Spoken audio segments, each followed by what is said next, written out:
अरे सुन ना हो सखी, हमार राजा के जलवा बा।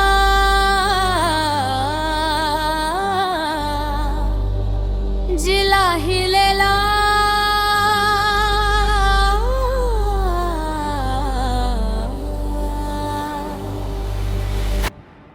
भतार रंगदार हवे हमार, हम त खुल्लम खुल्ला घूमे बानी। देखी के दुश्मन भी हट जाला,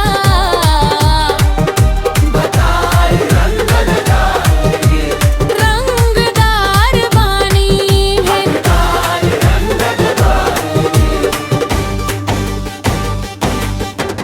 चल सुता पीछे पीछे भीड़ लागेला, राजा के नामे शहर जगेला। काला चश्मा गाड़ी लहरावे, देख के दुश्मन डर से कांपे।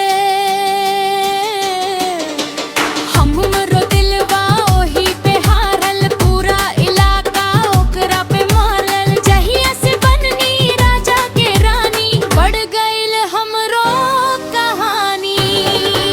भतार रंगदार हवे हमार, हम त खुल्लम खुल्ला घूमे बानी।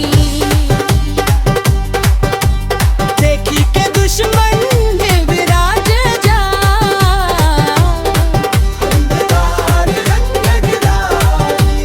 रंगदार बानी।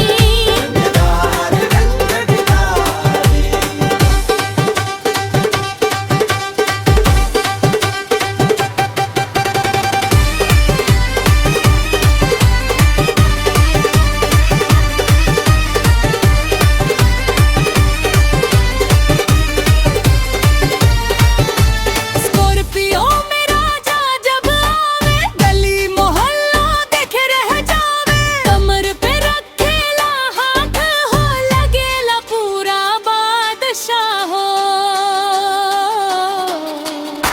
हम त बस ओकरा पे मरले, नाम सुन के लोगवा डरले। जेकरे साथे हम रह जानी, ओकर किस्मत चमक जानी। ना किसी से डरी ना झुकी, राजा खातिर दुनिया से लड़ी। हमरा सैया सबसे न्यारा,